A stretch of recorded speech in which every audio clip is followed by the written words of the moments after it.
Hello. Today we are discuss about number संख्याएं। संख्याएं किसे कहते हैं? ये नॉर्मली क्वेश्चन हर क्लास के अंदर होता है। जैसे संख्याएं, यह एक गणितीय रूप है जिसका उपयोग गिनने में किया जाता है। संख्याएं मतलब अपन जो काउंट करते हैं नंबर 1 2 3 4। अब लाइक अपने को कोई क्वेश्चन पूछा जाता है कि इस क्लास में कितने स्टूडेंट है, तो अपना जवाब होता है 15 20 25। तो वही संख्या है, अर्थात यह एक गणितीय रूप या अवधारणा है जिसका उपयोग गिनने में किया जाता है। ओके। फिर होता है टाइप्स ऑफ नंबर, संख्याओं के प्रकार। इसके अंदर पहली संख्या होती है वास्तविक संख्या, रियल नंबर जिसे अपन बोलते हैं। तो जो संख्या रेखा होती है उस पर जो सारी संख्या होती है माइनस अनंत से लेकर प्लस अनंत तक, वो सारी संख्याएं वास्तविक संख्या होती है। लेकिन जैसे ये एक संख्या रेखा होती है, अपन ने पढ़ी होगी, यहाँ पर ये जीरो होता है, ये यहाँ पर प्लस अनंत होता है और ये माइनस अनंत होता है। ठीक है, तो यहाँ से यहाँ तक अपन जो चलते हैं ना, ये सारी संख्याएं वास्तविक संख्याएं होती है। ओके।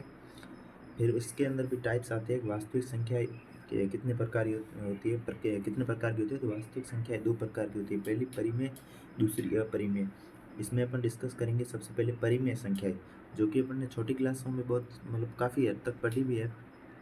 तो अपन पढ़ते हैं परिमेय संख्याएं, ऐसी संख्याएं जिसे अपन P/Q के रूप में लिख सकते हैं तथा Q इज नॉट इक्वल 0 हो तो उसे परिमेय संख्या कहते हैं। उदाहरण के लिए 2 1 1.5 है, 1.5 कैसे 1/5 है, इसको अपन क्या लिख सकते हैं? 3/2 लिख सकते हैं। तो ये 3 हो गया P और ये 2 की वैल्यू Q और ये Q नॉट इक्वल 0 है। ओके, तो इसे अपन समझ सकते हैं। ठीक है, वहीं एक इसमें परिमेय संख्याओं के काफ़ी क्वेश्चन कंपटीशन एग्जाम के अंदर भी पूछे जाते हैं। जैसे कि अपन क्वेश्चन ले लेते हैं यहाँ पर दो, जैसे या लाइक जीरो, जीरो कैसे है परिमेय संख्या, ये भी आप देख सकते हैं। 0/1 लिख सकते हैं इज इक्वल टू 0। तो ये भी यहाँ पर ये पी जो है, ये मतलब सॉरी Q जो है, ये Q 0 नहीं है। तो यहाँ पर ये सही है, भले यहाँ पर P का मान भले 0 है बट Q का मान आप देखो 1 है। तो ये भी 0 भी एक परिमेय संख्या है, ये आप हमेशा ध्यान रखें क्योंकि मोस्टली ये क्वेश्चन काफ़ी हद तक पूछा गया है कि 0 क्या है, 0 एक परिमेय संख्या है या नहीं है। तो 0 एक परिमेय संख्या है, ध्यान रखिए आप। ठीक है, यहाँ से ओके। फिर इसमें आगे चलते हैं। जैसे एक क्वेश्चन पूछा √2 परिमेय संख्या है या अपरिमेय संख्या है? तो इसका आंसर होगा √2 एक अपरिमेय संख्या होती है। ठीक है, कैसे वो भी अपन अपरिमेय पढ़ेंगे तो उसमें पढ़ लेंगे। तो √2, क्योंकि इसका मान जब अपन निकालते हैं ना तो उसे अपन P/Q में नहीं लिख सकते क्योंकि इसका मान इनफाइनाइट तक चलता रहता है। ठीक है, नेक्स्ट अपना क्वेश्चन में है परिमेय संख्याएं। परिमेय संख्याएं कितने प्रकार की होती है वो अपन पढ़ेंगे। Types of rational number. Okay, rational number में ये उदाहरण अपन ने पढ़े, सॉरी ये रेशनल नंबर में ये इसके टाइप्स पढ़ेंगे। इसमें पहली है पूर्णांक, इंटीजर नंबर।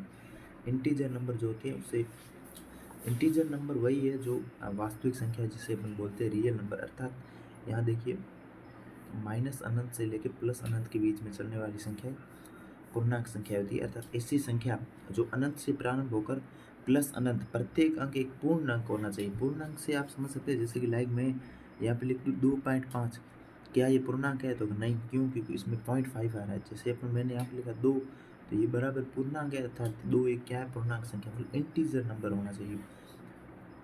ठीक है, तो ये माइनस से प्लस अनंत तक चलती है। ओके, क्वेश्चन आ जाएगा रूट 9 क्या इंटीजर है? बिल्कुल है, क्योंकि √9 की वैल्यू 3 होती है। बट √2 इंटीजर है? तो नहीं, क्यों? क्योंकि √2 की परफेक्ट वैल्यू अपन निकाल नहीं सकते इससे, इसलिए ये मतलब इंटीजर नहीं है √2। ठीक है, लेकिन √9 है, बिल्कुल है। ठीक है, next question, sorry next type में आगे चलते हैं।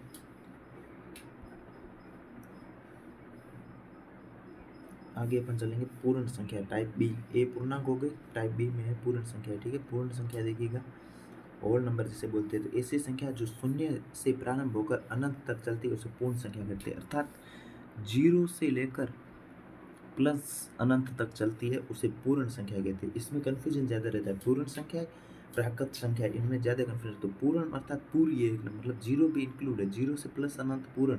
और एक होती है पूर्णांक होती है जो अपन ने अभी पढ़ी, ये मतलब ये माइनस अनंत से लेकर प्लस अनंत तक चलेगी। ओके, कौन सी? पूर्णांक, ये रही। ठीक है, ये सारी है। और एक अगली आएगी जिसमें होगी प्राकृत संख्या, नेचुरल नंबर, वो ध्यान रखना। ये तीनों है, इसी से एग्जाम मतलब काफ़ी क्वेश्चन पूछे जाते हैं। ठीक है ना, यहाँ पर कंफ्यूज नहीं होना। तो तो पूर्ण संख्या किसे कहते हैं? ऐसी संख्या जो 0 से लेकर प्लस अनंत के बीच चलती है उसे पूर्ण संख्या कहते हैं। ओके, नेक्स्ट टाइप वापस अपन आगे बढ़ते हैं।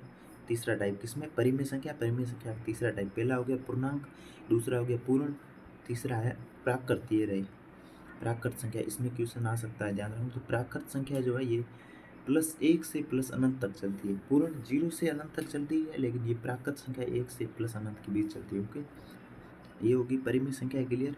मोस्टली परिमेय संख्या क्यों आती है? P/Q होती है, और ये परिभाषा, और फिर उसके 3 टाइप अपन ने पढ़ लिए। आगे बढ़ते हैं अपरिमेय संख्या, अर्थात irrational number. Okay, irrational number ये रहा। इरेशनल नंबर में अपन पढ़ते हैं ऐसी संख्या जिसे अपन P/Q के रूप में नहीं लिख सकते हैं, उसे अपरिमेय। जैसे ये √2, मतलब रूट की जो वैल्यू होती है ना वो सारी, जैसे √2 एक अपरिमेय है, ठीक है,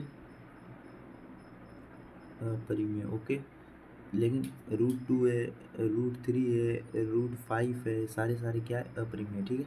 बट √9 क्या अपरिमेय है या परिमेय है? ये सब क्वेश्चन काफ़ी हद तक पूछा जा सकता है। तो √9 है, √9 की वैल्यू होती है 3, और 3 क्या है? परिमेय संख्या है। क्यों? 3 को अपन 3/1 लिख सकते हैं, ये Q की वैल्यू, ये P की वैल्यू, अर्थात P/Q में लिख सकते हैं किसको? √9 को। तो √9 क्या हो गया? √9 एक हो गया परिमेय। ओके, तो यहाँ से क्वेश्चन आ सकते हैं, ये ध्यान रखना। मतलब परफेक्ट जितने भी रूट होते हैं ना, परफेक्ट रूट निकलते हैं। जैसे √9 है, √25 है, √16 है, √36, 49, इन सब के मान जो है ये परफेक्ट में निकलते हैं, परफेक्ट मान आता है। तो इसीलिए ये सारी संख्या जो है ये परिमेय होती है, और परफेक्ट रूट नहीं निकलता है वो सारी अपरिमेय होती है। और क्लास 10 में ये अपने क्वेश्चन भी होते थे, मतलब 10वीं क्लास में, जिसमें अपने बोला जाता था कि ये क्या सिद्ध कीजिए √2 एक अपरिमेय संख्या है, तो वो अपन मान के करते थे। तो वहीं से आप याद रखना, जो परफेक्ट रूट में वैल्यू नहीं निकलती है वो सारी की सारी संख्याएं अपरिमेय होती है। ओके, अगली ये अपरिमेय, परिमेय और अपरिमेय दोनों हो गई। और अपन अपना फर्स्ट टाइप पढ़ रहे थे, ये वाला देखिए। सबसे पहले वास्तविक संख्या अपन ने पढ़ी, वास्तविक संख्या। वास्तविक संख्याओं के अंदर अपन ने पढ़ी परिमेय और अपरिमेय। फिर परिमेय के टाइप अपन ने पढ़े 3, ये वाले पूर्णांक, पूर्ण और प्राकृत। उसके बाद अपन ने अपरिमेय पढ़ ली। अब आती है संख्याओं का टाइप में दूसरा टाइप, जिसे कहते हैं काल्पनिक। पहला था वास्तविक, दूसरा होता काल्पनिक। तो काल्पनिक संख्या किसे कहते हैं? ऐसी संख्या है जिसे हम संख्या रेखा पर निरूपित नहीं कर सकते, अर्थात जिनकी हम सिर्फ कल्पना कर सकते हैं, उन्हें काल्पनिक संख्या कहते हैं। और यहाँ पर ये मोस्ट पॉइंट है, आप ध्यान रखिएगा। ऋणात्मक संख्या के वर्गमूल को काल्पनिक संख्या कहते हैं। रूट में -1 बराबर i, जिसे अपन कहते हैं आयोटा, ठीक है, आयोटा। ओके, यहाँ पे ये मैं थोड़ा आपको अच्छे तरीके से समझाऊंगा। तो पॉइंट ये है कि -1, रूट में -1 है, बराबर आयोटा लिखते हैं, ठीक है। अर्थात ये संख्या क्या है? ये काल्पनिक है, ठीक है। तो यहाँ से अपन दोनों तरफ यदि स्क्वायर करके देखें तो -1 बराबर क्या हो जाएगा? आयोटा का स्क्वायर। क्यों? स्क्वायर करते रूट हट जाएगा, ठीक है। तो ये हमेशा ध्यान रखना, आयोटा का स्क्वायर बराबर होता है -1, ठीक है। ये पॉइंट आप हमेशा ध्यान रखिएगा। आयोटा स्क्वायर बराबर -1। आयोटा क्यूब वापस पूछेगा तो आयोटा क्यूब का मान आपको इस मतलब निकालना होता है। आयोटा क्यूब कैसे होगा? तो ये आयोटा स्क्वायर, और एक बार और आयोटा का गुणा करेंगे तो यहाँ पर आएगा माइनस आयोटा। आयोटा क्यूब बराबर माइनस आयोटा होता है, ठीक है। ये सारे क्वेश्चन यहाँ पर क्लियर हो गए। तो ये अपन ने छोटा सा एक वीडियो बनाया था, स्टार्टिंग ये है अभी फिलहाल इस चैनल पर। तो उसमें आप सीख गए संख्याओं के बारे में, बेसिक जानकारी मैंने दी है। अगला टॉपिक जो अपन स्टार्ट करेंगे वो शायद परसेंटेज हो सकता है, जो कि हर कॉम्पिटिशन एग्जाम में इंपॉर्टेंट होता है। बट उससे पहले ये छोटी सी जानकारी इंपॉर्टेंट थी जो कि आपको मिल चुकी होगी। Thank you.